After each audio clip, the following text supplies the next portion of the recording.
ये आकाशवाणी रायपुर है। छत्तीसगढ़ी समाचार बुलेटिन के संग किरण वर्मा के जय जोहार। अब सुनाओ आज के प्रमुख समाचार। केंद्र सरकार डहाले राज्य मन ल दिए गए आदेश के परिपालन में छत्तीसगढ़ सरकार ह गेहूं के स्टॉक लिमिट के निर्धारण कर दे है। प्रदेश में पाछू 15 मई ले चालू पटवारी मन के हड़ताल समाप्त। मुख्यमंत्री ह हड़ताल के सेती रुके काम मन ल तुरते निपटाए के दे निर्देश। और मुख्यमंत्री ह प्रदेश के हरेक विकासखंड मुख्यालय में मॉडल जैतखाम के स्थापना करे के करेन घोषणा। अब समाचार विस्तार ले। केंद्र सरकार डहाले राज्य मन ल दिए गए आदेश के परिपालन में छत्तीसगढ़ सरकार ह गेहूं के स्टॉक लिमिट के निर्धारण कर दे है।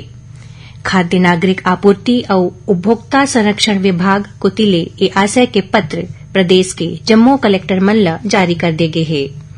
एखर अनुसार थोक विक्रेता बर 3000 टन के स्टॉक लिमिट तय करे गए है।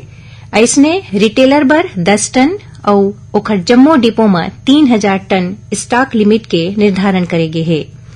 पत्र में कहे गए है कि स्टॉक सीमा बर संबंधित विधिक इकाई केंद्र सरकार के पोर्टल में स्टॉक के स्थिति के घोषणा करही।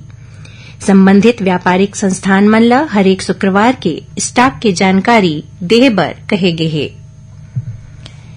प्रधानमंत्री नरेंद्र मोदी ए महीना के 18 तारीख के आकाशवाणी ले मन की बात कार्यक्रम में देश विदेश के लोगन मन संग अपन विचार साझा करही।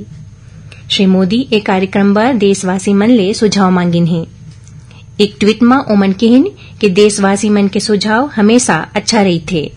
नमो ऐप और MyGov में सुझाव भेजे के आज आखिरी दिन है।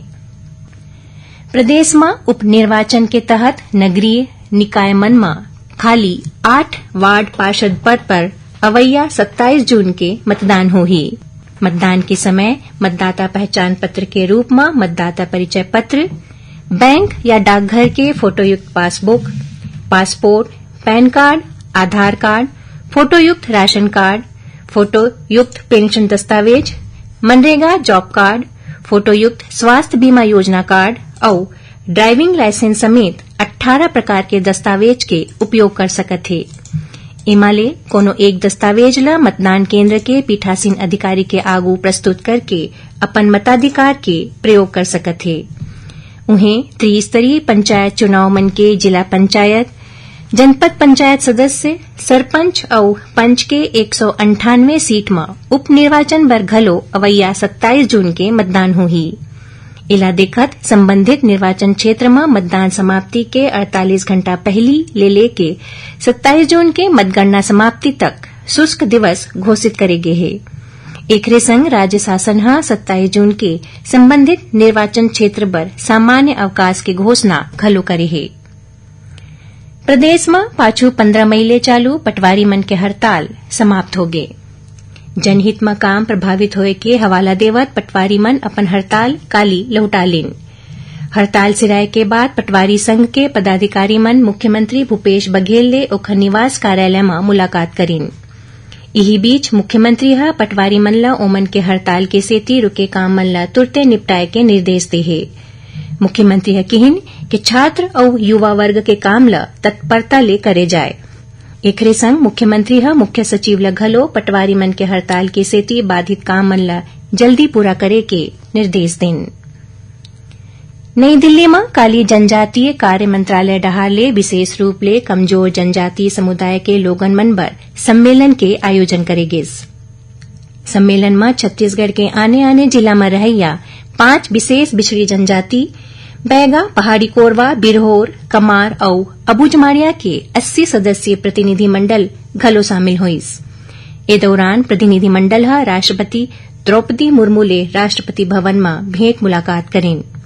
राष्ट्रपति ह ए मौका में छत्तीसगढ़ के जम्मो जनजाति समुदाय के लोगन मन ले सीधा संवाद करेन और ओकर संस्कृति, रीति रिवाज मन ला जानेन। ए मौका में छत्तीसगढ़ ले गे जम्मो जनजाति के लोगन मन राष्ट्रपति के बैगा जनजाति मन के विशेष श्रृंगार बीरन माला ले स्वागत करेन। ओखर बाद संसद भवन के विचरण करेन और संगरा लोकसभा अध्यक्ष ओम बिरला ले घलो मुलाकात करेन। छत्तीसगढ़ी समाचार बुलेटिन आप मन आकाशवाणी रायपुर ले सुनत हव। छत्तीसगढ़ के खबर ले है आपकी वास्ता और खबर के विश्वसनीयता ले है हमार वास्ता। आकाशवाणी समाचार रायपुर के प्रादेशिक समाचार बुलेटिन के संगे संग हमार समसामयिक कार्यक्रम आप रेडियो के संग अपन मोबाइल में घलो सुन सकत हव। आकाशवाणी समाचार फेसबुक, ट्विटर और यूट्यूब में घलो हावय। हमार फेसबुक पेज हरे Chhattisgarh news on AIR, Twitter handle CGAIR news और हमार यूट्यूब चैनल हरे छत्तीसगढ़ AIR न्यूज। तो अब रेडियो के संगे संग आपके मोबाइल के माध्यम ले हम आप तक पहुंचत हन। छत्तीसगढ़ के हर खबर पर सुनत रहो आकाशवाणी समाचार। अब आगू बढ़बो बाचे समाचार को ती सुने अमल न बता दन के प्रादेशिक समाचार एकांश डहाले समसामयिक विषय में आधारित साप्ताहिक कार्यक्रम बातों बातों में ए बखत अंतर्राष्ट्रीय योग दिवस में केंद्रित रही। इस संबंध में छत्तीसगढ़ योग आयोग के अध्यक्ष ज्ञानेश शर्मा ले गे भेंट वार्ता प्रसारित करे जाही। एकर प्रसारण आकाशवाणी के रायपुर केंद्र डहार ले काली 17 जून के बिहानिया 10:30 बजे ले करे जाही। एला छत्तीसगढ़ के जम्मू आकाशवाणी केंद्र एके संगरा रिले करही। प्रदेश के हरेक विकासखंड मुख्यालय में मॉडल जैतखाम के स्थापना करे जाही। मुख्यमंत्री भूपेश बघेल हा सतनामी समाज के नवनिर्वाचित पदाधिकारी मन के शपथ ग्रहण समारोह में ये घोषणा करेन। ए मौका में मुख्यमंत्री कहिन कि छत्तीसगढ़ सरकार संत महात्मा मन के बताए रद्दा में चल के जनता के हित में सरलग काम करत इहां के सांस्कृतिक परंपरा ल पुनर्जीवित करे के प्रयास करत हे। मुख्यमंत्री कहिन कि बाबा गुरु घासीदास जी के संदेश हमेशा प्रासंगिक रही। ओमन राज्य सरकार के योजना के जानकारी देवत ओखर लाभ लेके आगू बढ़े के अपील करेन। मुख्यमंत्री भूपेश बघेल खरीफ सीजन ल देखत किसान मन ल ओमन के मांग के अनुरूप मानक स्तर के खाद बीज के उपलब्धता सुनिश्चित करे के निर्देश दिन है। मुख्यमंत्री कहिन कि खरीफ सीजन के शुरुआत हो गई है। किसान मन ल अच्छा गुणवत्ता के खाद और अच्छा किस्म के बीज समय में मिले के जिम्मेदारी हमर हरे। एमा कोनो भी तरह के कमी या लापरवाही नहीं होना चाहिए। उती मुख्यमंत्री के निर्देश के बाद कृषि विभाग विक्रेता संस्थान मन ले सैंपल लेना शुरू कर दे है। विभागीय अधिकारी विक्रेता मन ले बीज, खाद और कीटनाशक औषधि मन के सैंपल लेवत हैं, जेकर जांच गुणवत्ता नियंत्रण प्रयोगशाला में करे जाथे। उन्हें कृषि विभाग ले मिले जानकारी के अनुसार गुणवत्ता नियंत्रण प्रयोगशाला में मिले रिपोर्ट में बीज के 16, उर्वरक के 14 और पौध संरक्षण औषधि के 3 सैंपल अमानक पाए गए हैं। अमानक पाए गए सैंपल के लाट के बिक्री में तत्काल प्रभाव ले प्रतिबंध लगा दे गए है। एकरे संग संबंधित फर्म के संचालक मन ला नोटिस जारी करके जवाब मांगे गए है। नगरीय प्रशासन और विकास विभाग, यूनिसेफ और केंद्र सरकार के आवास और शहरी कार्य मंत्रालय के संयुक्त तत्वावधान में नवा रायपुर में यूज्ड वाटर फीकल स्लज प्रबंधन विषय में 2 दिन के राष्ट्रीय कार्यशाला के आयोजन करेगी।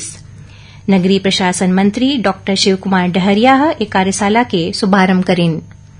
कार्यशाला में हरियाणा, महाराष्ट्र और ओडिशा राज्य के प्रतिनिधि मन ओमन के राज्य के नगरीय निकाय में फीकल स्लज और यूज्ड वाटर मैनेजमेंट के क्षेत्र में होवत काम ला विस्तार ले समझाइन। संगरा central public health and engineering संस्था हा घलो प्रस्तुति देस। मध्य प्रदेश, तेलंगाना, उत्तर प्रदेश, असम, सिक्किम और यूनिसेफ के प्रतिनिधि मन संग चर्चा घलो करेगीस। कार्यशाला के दूसरा दिन आज रायपुर के निमोरा स्थित सीवरेज ट्रीटमेंट प्लांट और कुम्हारी नगर पालिका के FSTP के साइट विजिट करेगीस। जांजगीर चांपा जिला के ग्राम सिवनी में हुए 2 मालवाहक के बीच जोरदार टक्कर के बाद ओमा आगे लग गईस।